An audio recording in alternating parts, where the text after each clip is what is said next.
Assalamualaikum warahmatullahi wabarakatuh. Selamat pagi rekan-rekan guru sekalian. Pada pagi hari ini bersama-sama akan kita laksanakan pembelajaran tentang feminisasi kebudayaan positif di sekolah.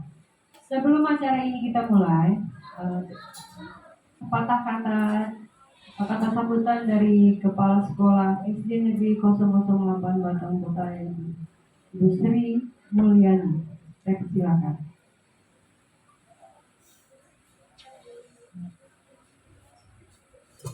Baik, terima kasih Bu Rama selaku pembawa acara. Bismillahirrahmanirrahim. Assalamualaikum warahmatullahi wabarakatuh. Waalaikumsalam warahmatullahi wabarakatuh. Selamat pagi Bapak Ibu semua. Salam sejahtera untuk kita semua. Puji syukur, alhamdulillah hari ini kita diberi kesehatan sehingga dapat melaksanakan kegiatan yaitu diseminasi budaya politik Positif. di sekolah. Oh, positif ya kan? Positif. Diseminasi budaya positif di sekolah. Tak lupa salawat beri salam kata junjungan Nabi besar Muhammad SAW dengan mengucapkan salawat Allahumma sholli ala sayyidina Muhammad wa ala ali sayyidina Muhammad. Terima kasih atas kehadiran Bapak Ibu yang dapat melaksanakan kegiatan ini, yang kemudian nanti dalam kegiatan ini akan dilaksanakan oleh Ibu Fitria Elvi ya selaku Guru penggerak di SD Negeri 008 Batang Kota.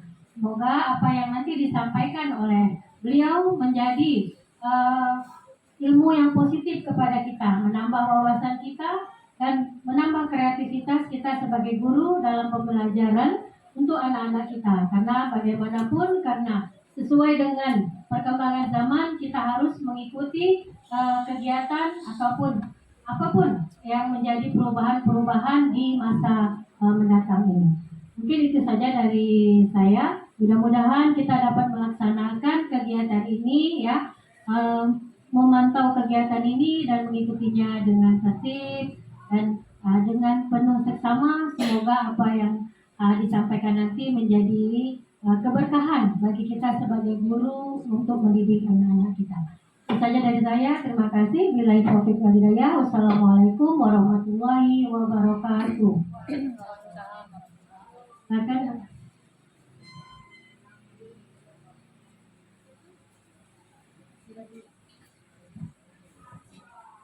Terima kasih untuk kata sambutannya, Ibu Sri. Kemudian kita lanjut pemaparan materi oleh Ibu Fitri Elvi. Silakan.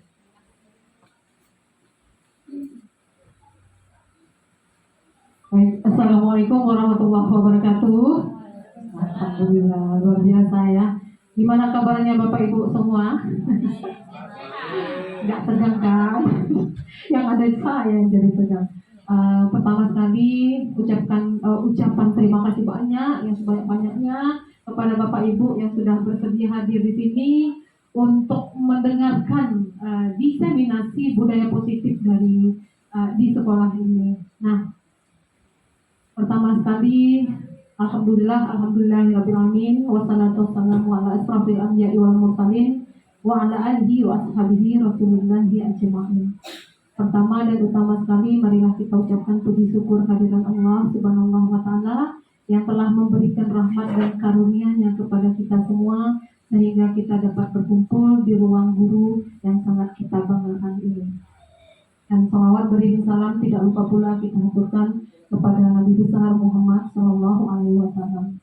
Yang saya hormati Ibu Kepala Sekolah yang sudah memberikan izin ya Bu, dan juga yang sangat saya banggakan Bapak Ibu sekalian. Baik Bapak Ibu, saya berdiri di sini bukanlah seorang yang hebat ya, hanya saja saya dituntut untuk memaparkan materi yang mana di sini saya harus memaparkan materi selama saya mengikuti guru penggerak ini. Nah, dan itu juga durasinya 60 menit hingga 120 menit. Yang 60 menit gitu. Saya yakin Bapak Ibu semua lebih hebat, lebih banyak pengalamannya dan ilmunya. Dan juga di sini saya mohon maaf jika ada nanti kata, kalimat, ucapan atau sikap saya yang kurang tepat. Saya adalah manusia biasa yang tidak sempurna, hanya Tuhan yang maha sempurna. Baik. Kita baca judulnya di sini adalah Diseminasi Budaya Positif di Sekolah SDN 008 Batam Kota, Fitri LP SPD, hari Senin 24 Juli 2023. Nah, sebelumnya perkenalkan, di sini adalah saya sendiri sebagai calon guru penggerak, masih calon ya, karena masih 7 bulan lagi. Kalau sudah ada sertifikat barulah dinyatakan guru penggerak. Kemudian di sini ada pengajar praktik Bapak Erlan Juarsa yang memandu saya sekali sebulan, harus datang ke sini untuk memandu saya sebagai pendamping individu. Beliau mengajar di SMK 2, MB2. Kemudian fasilitator Ibu Sumiati. Ibu ini berada di Tanjung Pinang. Kami bertemu hanya di ruang dunia maya saja. Dan ibu inilah yang membimbing saya di Zoom atau media online, begitu. Kemudian kita lanjut. Alhamdulillah, luar biasa. Sebelum kita mulai nih, di sini ada pertanyaan pemantik. Kita tuh dituntut untuk menyatakan setuju atau tidak setuju. Nah, kira-kira nih, hukuman dapat mendisiplinkan anak nggak kira-kira? Setuju apa enggak kira? Setuju. Setuju ya? Apa ada kenyang malah terpikir? Oke, kemudian yang kedua, pemberian hukuman dengan hal positif seperti membaca atau membersihkan halaman sekolah dapat meningkatkan disiplin anak. Setuju? Baik, mantap. Kemudian yang ketiga, memberi penghargaan dapat meningkatkan motivasi belajar anak. Setuju? Oke, setuju ya? Di antara tiga ini, jawabannya nanti ada di belakang. Apakah ini termasuk, saya memang melakukan ini, tapi ternyata ini kurang tepat. Nah, nanti kita jawab. Oke, yuk, mari kita lanjut. Sekarang kita bahas terlebih dahulu sesuai dengan judulnya, bahwasanya budaya positif. Namanya positif pasti kegiatan atau perbuatan yang baik-baik gitu ya. Nah, di sini pengertiannya adalah budaya positif merupakan perwujudan dari nilai-nilai atau keyakinan universal yang diterapkan di sekolah. Jadi, nilai-nilai keyakinan itu adalah seperti contohnya, apa ya kira-kira? Jujur, tanggung jawab, senyum, salam, sapa. Nah, itu termasuk ke dalam budaya positif. Nah, begitu ya. Yuk, mari kita lanjut.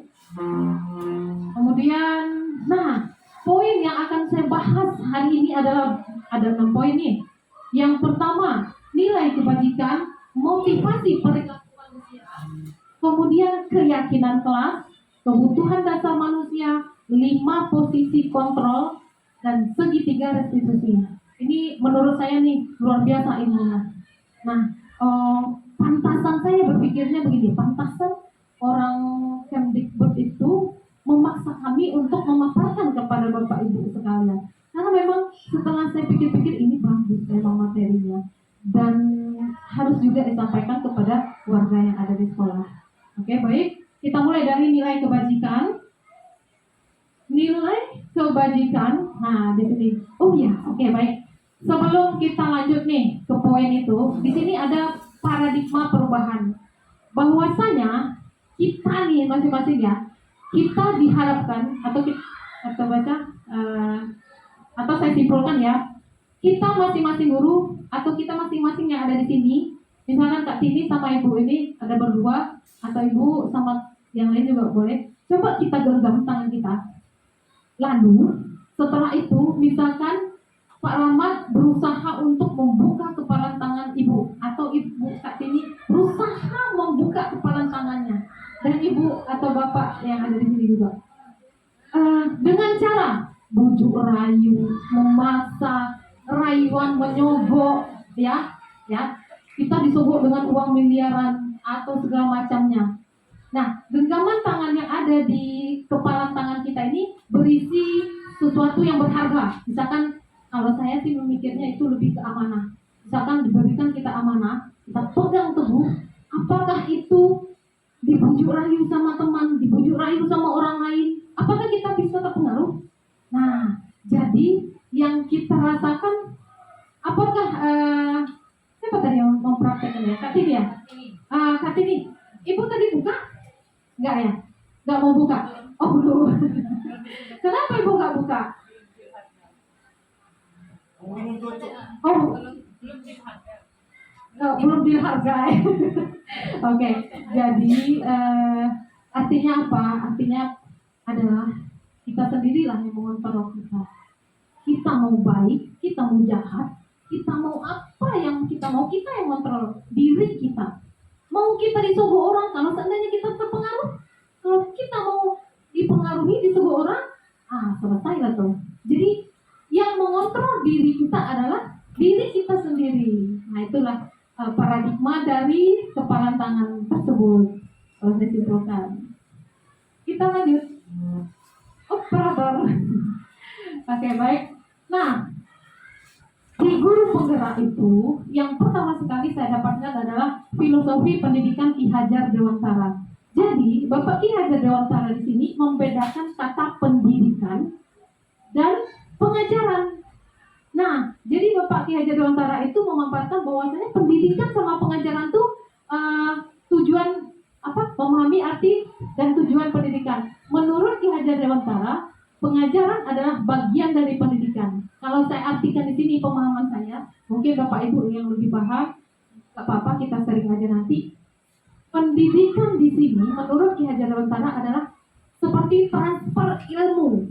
Kita dapatkan ilmu, udah kita kasih sama anak. Nah, begitu. Yang berfaedah pastinya ya. Kemudian di sini ada pengajaran. Nah, di sinilah titiknya. Pengajaran itu adalah menuntun. Kita tuntun anak itu gitu sampai anak itu paham.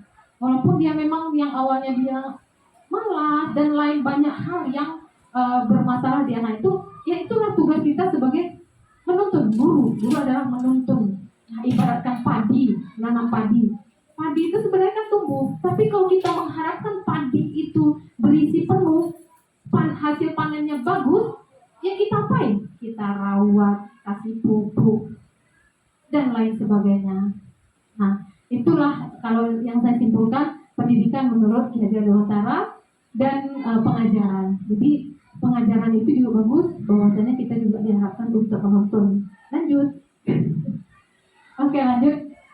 Nah, ini berkaitan dengan filosofi dari Ki Hajar Dewantara tadi, yaitu pendidikan adalah tempat persemaian benih-benih kebudayaan dalam masyarakat. Ki Hajar Dewantara memiliki keyakinan bahwa untuk menciptakan manusia Indonesia yang beradab, maka pendidikan menjadi salah satu kunci utama untuk mencapainya. Oke, next Pak. Oke, nah baru kita masuk ke poin yang 6 poin tadi ya. Yang pertama adalah nilai kebajikan. Nah, nilai-nilai kebajikan pengertiannya apa?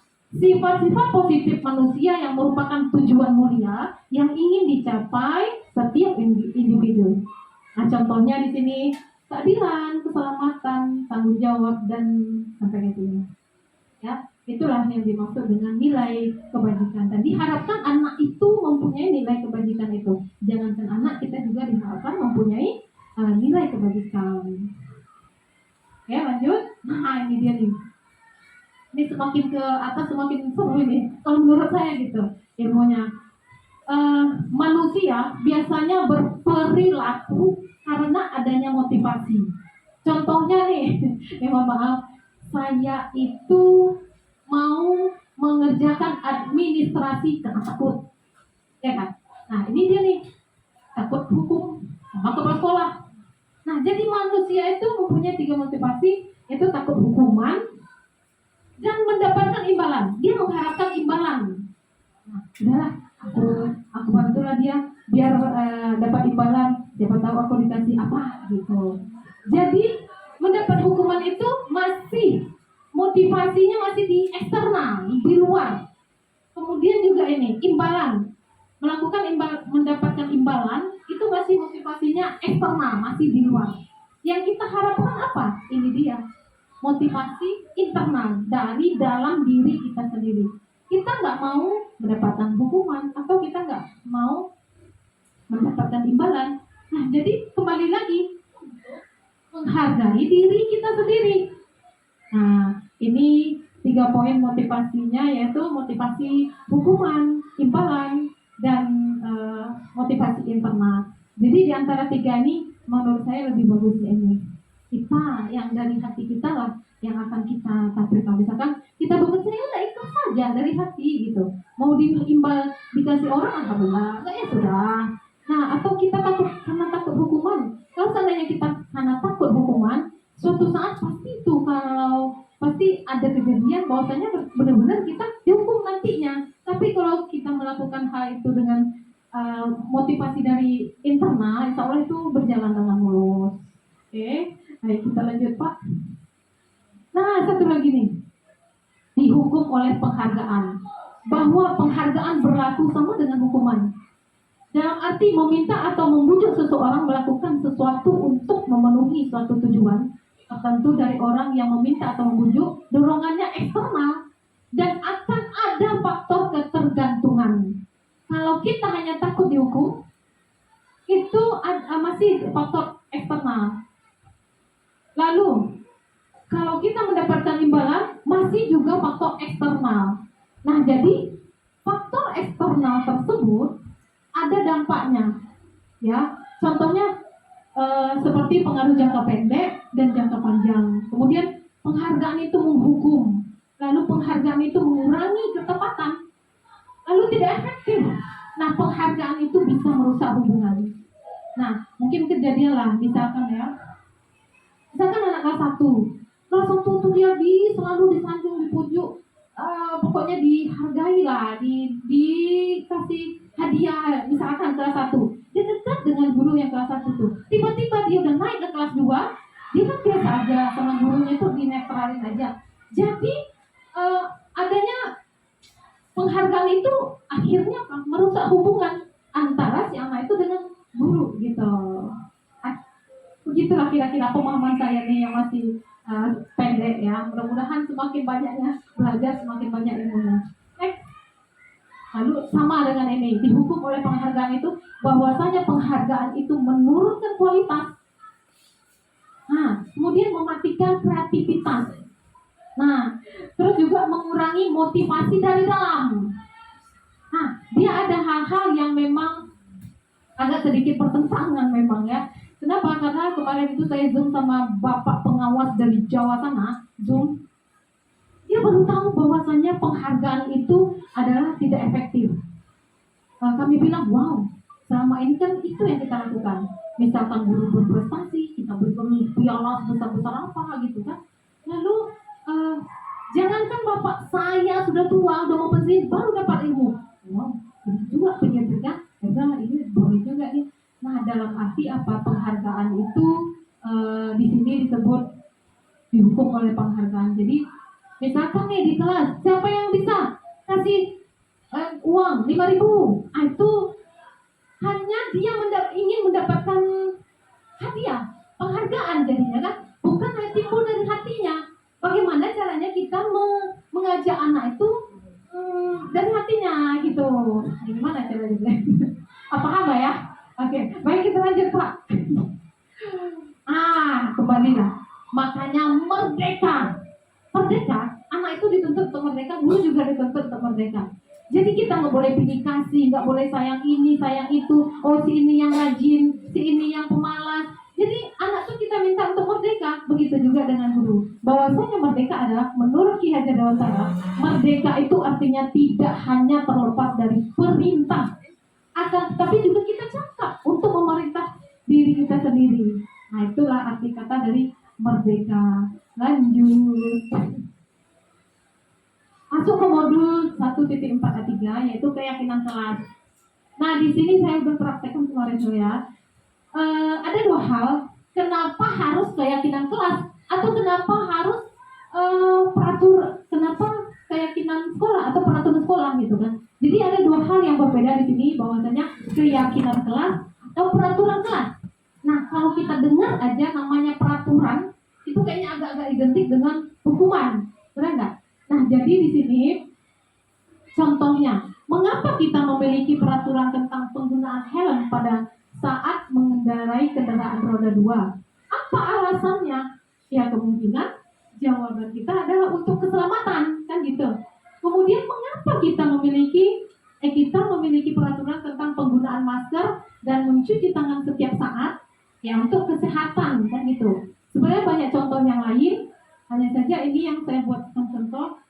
Jadi nilai inilah nih, keselamatan dan kesehatan inilah disimpulkan menjadi keyakinan kelas. Kalau peraturan kan gini, peraturan harus ada kata-kata wajib memakai masker, wajib memakai helm, kan begitu. Nah, berhubung adanya nilai-nilai ini, makanya kita simpulkan itulah yang disebut dengan keyakinan kelas. Jadi ada dua perbedaan keyakinan dan peraturan kelas. Kalau peraturan kelas dibuat oleh satu pihak, kalau keyakinan kelas dibuat oleh dua pihak. Kenapa dua pihak? Karena misalkan, Bu, hari ini kita masuk jam 9 ya, setuju nggak Bu? Oh yaudah Bu, setuju. Pagi kali kan kayaknya gimana Bu? Kepagian kami yang siang. Jadi kan kalau setuju sama setuju, nah itu yang disebut dengan keyakinan kelas. Misalkan nih di dalam kelas, boleh Pak Nek? Ini kebetulan kemarin itu saya udah coba buat di kelas ya, lanjut.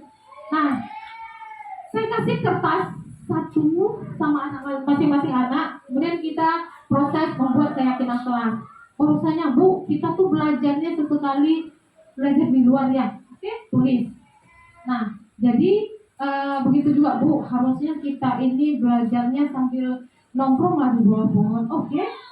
Nah, pasti kalian rapi dan paham apa yang disampaikan. Jadi saya juga menyetujui hal yang disampaikan oleh yang permintaan oleh anak tersebut. Jadi mereka menginginkan dan saya menyetujui terjadinya kesepakatan berdua. Nah, itulah yang dinamakan dengan keyakinan kelas. Kalau peraturan kelas tadi kan agak-agak dibuat oleh satu pihak.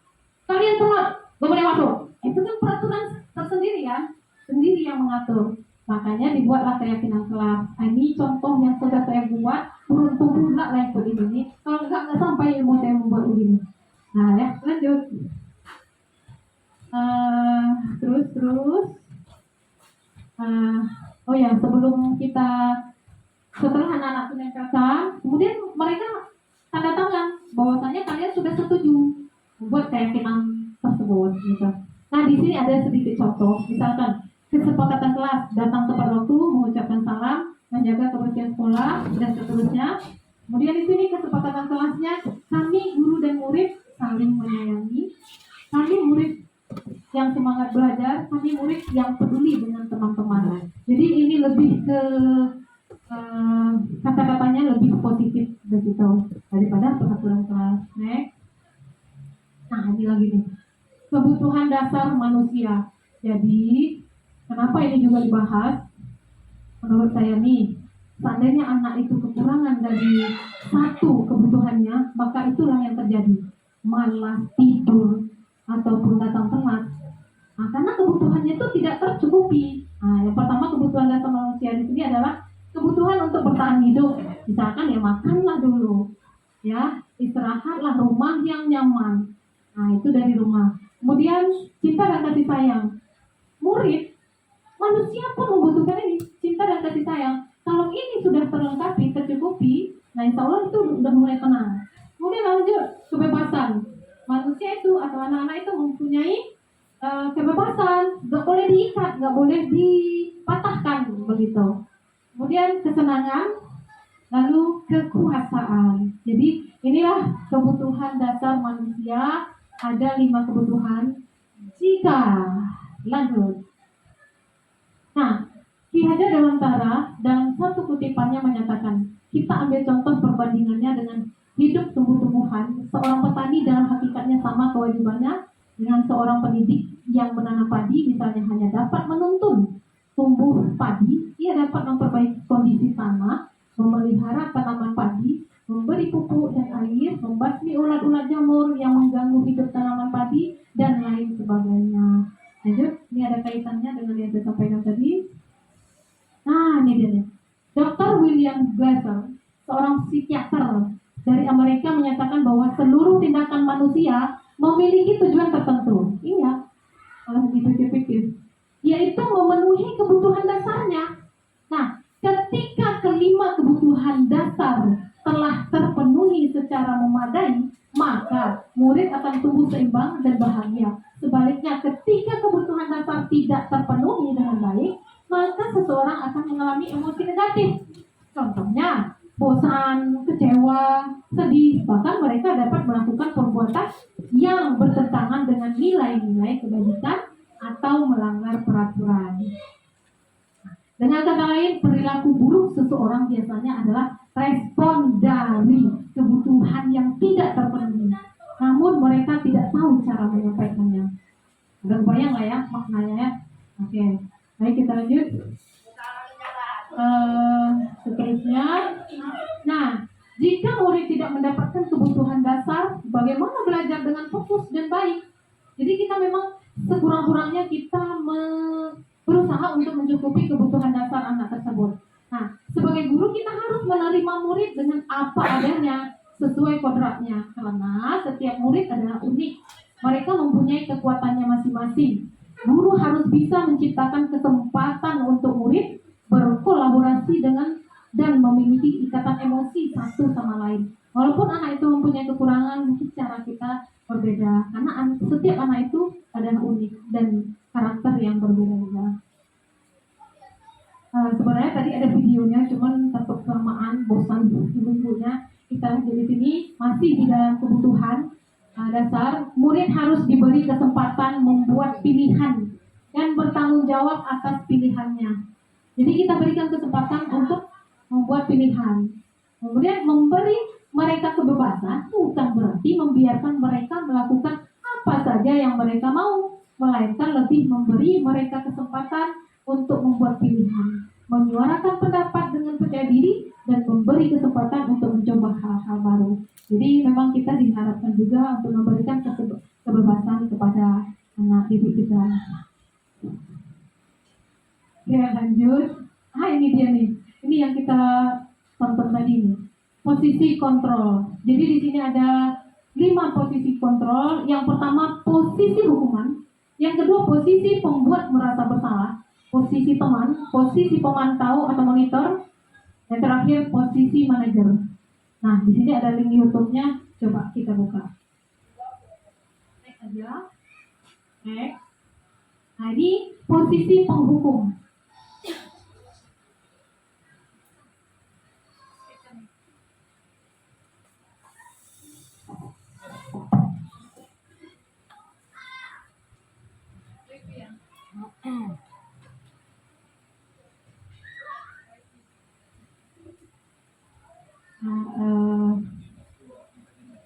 Internet. Posisi penghukum ada 5 tadi ya. Posisi penghukum, posisi manajer. Yang saya ingat tuh posisi manajer. Kenapa? Karena ternyata itu yang bagus gitu, yang luar biasa. Mana dia ya?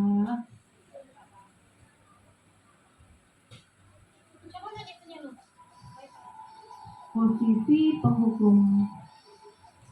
Ini dia nih. Mari kita simak.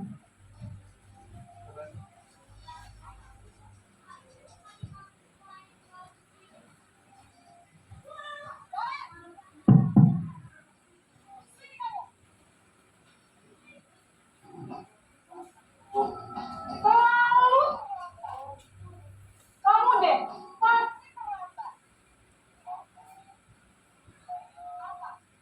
apa coba? Alasan kamu apa lagi? Kapan sih kamu tidak terlambat? Malas sekali ya kamu jadi anak. Saya Dasar pemalas. Ya kapok-kapok sih kamu. Sudah berapa kali terlambat? Sana, kamu keliling lapangan basket 2 kali. kenapa saya harus ke lapangan basket, Bu? Kenapa? Kamu melarang ibu? Berani-beraninya jawab sudah terlambat?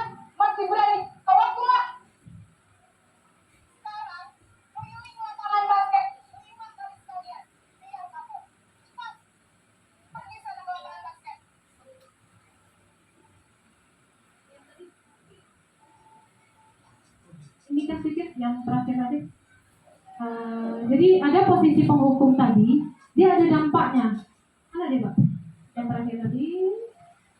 Oke, itu mana? Oh ya, dekat ini tadi ya. Oke, ini masih posisi penghukum. Posisi penghukum ini, Berani-beraninya jawab. Sudah terlambat, masih berani jawab nggak? oke, stop di sini. Sekarang, Oke, jadi di sini ada dampaknya. Dampak yang terjadi apa? Murid akan cenderung memberontak, bahkan menyimpan dendam terhadap guru tersebut. Lalu tidak menyukai guru atau apa yang diajari kalau posisi penghukum itu. Ya, lanjut. Dan biasanya posisi penghukum itu suaranya cenderung lebih besar, tegas, marah gitu, ngancam keliling gitu. lapangan basket Hmm. 5 kali sekalian. Biar kapok. Cepat. Pergi sana ke lapangan basket. Posisi membuat merasa bersalah.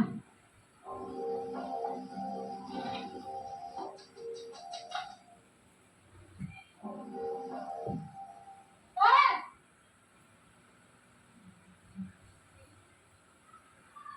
Selamat pagi, Bu. Naren. Kamu kenapa terlambat lagi, nak? Ya Tuhan, Naren. Kamu senang ya bikin ibu susah ya? Kalau kamu terlambat lagi, nanti ibu yang ditegur bapak kepala sekolah, nak. Disangka ibu tidak bisa membina kamu. Gimana ini? Maaf, Bu. Gusti Naren. Kamu suka ya kalau ibu ditegur bapak kepala sekolah? Terus, sekarang ibu harus tulis apa ini di buku absen? Ini kamu sudah sering terlambat loh. Ibu harus apa coba? Maaf, Bu. Maaf sekali. Ya sudah, lain kali jangan bikin ibu susah lagi ya, nak ya. Ibu tidak akan kuat lagi kalau kamu Oke. terus. Hmm. Bisa jantungan kalau ibu ditegur bapak kepala sekolah. Karena cepat kelas. Oke. Maaf ya, Bu. Maaf sekali. Oke, maaf sekali. Itu kayaknya ada tekanan sama anak. Jadi dia mempunyai dampak. Dampaknya itu posisi membuat merasa bersalah. Gurunya itu lebih berbicara lebih tenang, cenderung lembut. Namun kata-katanya membuat murid merasa orang yang gagal. Jadi anak itu merasa gagal. Jadi memandang buruk dirinya sendiri, merasa tidak berharga dan tidak sanggup membahagiakan orang lain. Jadi anak itu lebih tekan gitu ya. Jadi seolah dia tidak dapat membahagiakan orang lain. Nah itu posisi yang membuat merasa bersalah. Kita lanjut lagi. Di sini ada 5 posisi, baru 2, masih ada 3 posisi lagi. Ini posisi teman ya. Ini posisi teman, gurunya seperti teman begitu. Naren!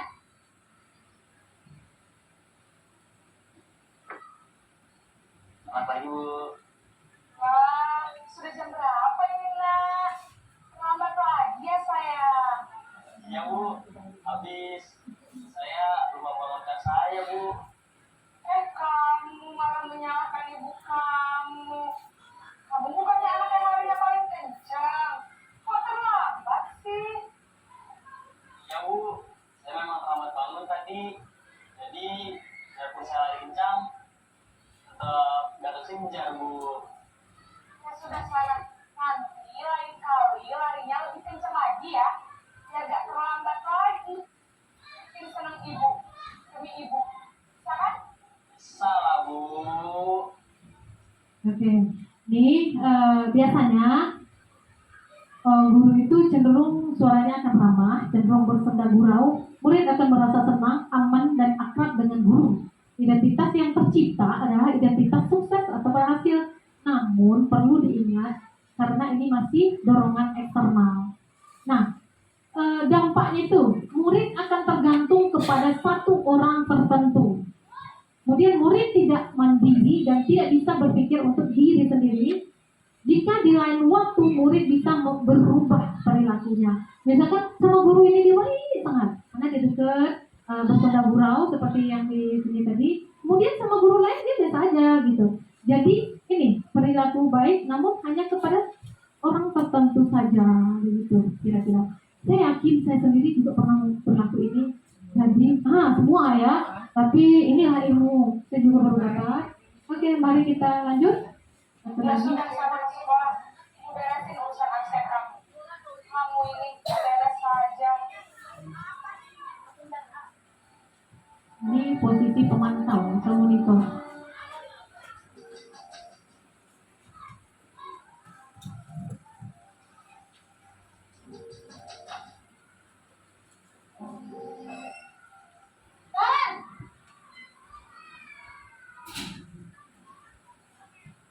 Selamat pagi, Bu. Karen, apa peraturan sekolah kita tentang jam berapa kita harus masuk sekolah, nak? Kita harus di sekolah jam 7, Bu. Iya betul. Sekarang sudah jam 7.20. Kalian sudah tahu konsekuensinya jika terlambat hadir. Paham, Bu. Saya harus tinggal kelas pas jam istirahat selama 20 menit. Ya benar, konsekuensinya demikian. Jadi nanti jam 10.30 pas istirahat, kamu harus tinggal di kelas, kerjakan tugas tambahan untuk ketertinggalan kamu, ya. Baik, Bu. Nah, di sini posisi pemantau atau pengontrol dia lebih cenderung bahasa guru tuh formal. Nah, dia tuh memanfaatkan untuk, udah kamu nanti pasti istirahat, kamu lakukan, kerjakan, begitu. Nah, posisi pemantau mengandalkan perhitungan atau data untuk mengontrol murid. Kemudian guru mengarahkan murid berdasarkan peraturan dan konsekuensi. Kemudian pemantau menunjukkan bahasa tubuh yang datang cenderung formal. Lanjut, satu lagi terakhir.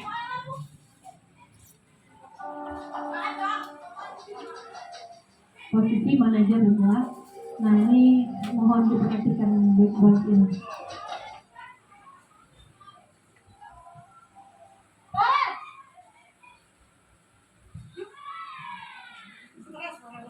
Selamat pagi, Bu. Selamat pagi, Naren. Maaf, Bu. Saya terlambat. Ya, sekolah masuknya jam 7, sekarang sudah jam 7.20. Jadi sekarang bagaimana ini, Naren? Maaf, Bu. Saya lupa alarm saya semalam. Baiklah, menurut kamu, keyakinan sekolah yang mana yang perlu kamu tingkatkan? Menghargai diri sendiri dan orang lain mungkin ya, Bu. Jadi, apakah Naren meyakini prinsip saling menghormati tersebut? Ya, Bu. Saya meyakininya. Apakah Naren bersedia memperbaiki masalah keterlambatan ini? Sedia, Bu. Bagaimana kamu akan perbaiki masalah keterlambatan ini? Saya akan coba untuk tidak lupa menyetel alarm saya, Bu. Baik, kalau Naren lupa menyetel alarm di rumah, ada orang yang kira-kira bisa bantu mengingatkan tidak? Ada, Bu. Kakak saya, Kak Emma. Ada lagi selain Kak Emma? Selain Kak Emma, ada ibu saya. Baik, jadi yang mengingatkan Naren adalah Kak Emma dan ibu kamu ya. Kira-kira akan mulai setel alarm kapan nih, Naren? Setelah pulang sekolah, akan segera saya lakukan. Baik, jadi Naren akan setel alarm untuk bangun besok pagi dan akan diingatkan oleh kakak dan ibunda Naren ya. Ada lagi yang mungkin perlu dilakukan, Naren, agar tidak terlambat lagi. Tidak ada, Bu. Baik, Naren. Terima kasih untuk kerjasama kami. Nah, oke, ini posisi manajer. Posisi manajer adalah posisi yang disarankan untuk membimbing murid untuk memiliki sikap disiplin positif, yaitu murid yang mandiri, bertanggung jawab, dan dapat memecahkan masalahnya. Nah, tujuan dari posisi ini adalah agar murid dapat berefleksi atas tindakannya. Guru akan dengan tulus memberikan pernyataan bermakna sehingga murid dapat belajar dari kesalahan dan mencari solusi untuk menyelesaikannya. Nah, jadi anak itu yang akan mencari solusinya. Nah, kalau anak itu yang akan mencari solusi, insya Allah itu dia akan melakukannya dengan baik. Nah, itu karena dia menghargai dirinya. Nah, next. Nah, di sini memang saya mendapatkan video. Nggak ada videonya ya? Oh, nggak ada ya? Oke. Nah, kemarin tuh ini cerita sedikit. Ada Agus, anak kelas 5 kemarin.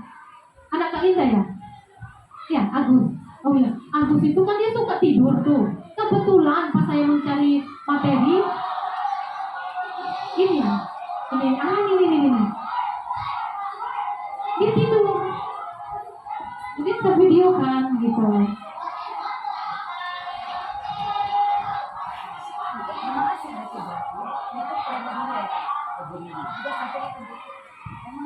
setelah itu saya panggil anak itu, si siapa Agus. Kemudian saya gunakan posisi manajer tadi. Saya panggil dan saya minta kamu yang mencari solusi. Bagaimana caranya biar kamu tidak tidur di kelas? Nah, ini saya panggil kemarin.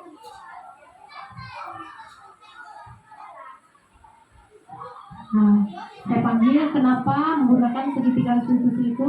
Kenapa Naren? Naren pula. Kenapa Agus itu? Oh, ternyata dia mengunci pintu rumahnya karena mamanya mau kerja. Saya tetap, oh ya, pantaslah kamu seperti itu. Karena kamu bangunnya jam 4, mamanya kerja, kata mereka ya, kata si Agus ini. Kemudian, oh yaudah, menurutmu, saya tanya ke anak itu, bagaimana caranya biar kamu tidak mengganggu proses belajarmu di sekolah? Oh ya Bu, kayaknya saya lebih cepat tidur. Jadi sih yang mencari solusinya. Udah, Ibu sepakat dengan kamu. Nah, begitu ceritanya, jawabannya. Nah, jadi tadi ada segitiga restitusi, namanya itu, itulah prakteknya. Kita panggil anak yang punya kasus itu, kita lakukan segitiga restitusi. Setelah itu, mereka berjanji untuk merubah berasal dari hatinya sendiri, temuan dari dirinya sendiri. Nah, ini dia nih.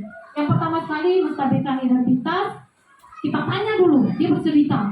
Kemudian validasi tindakan yang salah. Oh ya udah wajar, manusia tak sempurna. Ibu paham kok. Pantasan kamu tiduran di sekolah karena kamu cepat bangunnya. Karena mama, kita tanya dulu anak itu. Karena dia mamanya mau kerja, bapaknya nggak ada, kakaknya nggak. Itu menurut dia ya, karena ditanya. Yaudah, apa yang akan kamu lakukan? Yaudah Bu, kayaknya saya lebih cepat bangun. Habis itu jam 9 saya bangun karena ternyata ini ada hubungannya dengan game juga. Jam 10 dia tidur kan berpengaruh sekali. Jadi jam 4 saya bangun, mama saya kerja, saya cuci pintu. Nah, cara solusi cuci pintu itu ya udah gandakan kuncinya, jadi mamamu bisa bawa. Tuh, selesai. Cara untuk mengatasi dia nggak tidur lagi, cepat tidurnya. Kenapa? Karena dia main game itu tadi. Nah, itulah dia sendiri yang mengungkapkan solusi itu. Nah, sebenarnya ini yang memang kita harapkan begitu, bukan dari kitanya. Kalau kita yang memberikan peraturan, itu kayaknya susah untuk dilakukan. Makanya anak-anak itu melakukan dengan berulang kali. Oke, baik Bapak Ibu, itulah pemaparan dari saya. Dan video ini pun saya ambil dari guru penggerak tersebut, bukan saya mencari-cari, tidak. Dan saya juga harus memaparkan ini. Jika terdapat kekurangan, kesilapan atau menyinggung perasaan Bapak Ibu, itu bukan niat saya. Terakhir sekali, terima kasih sudah mendengarkan materi ini.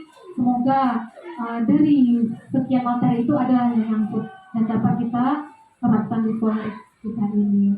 Terus juga untuk diri kita sendiri. Seolah apa yang kita lakukan itu amal jariah juga untuk kita sendiri. Sekian dari saya, mohon maaf. Wassalamualaikum warahmatullahi wabarakatuh.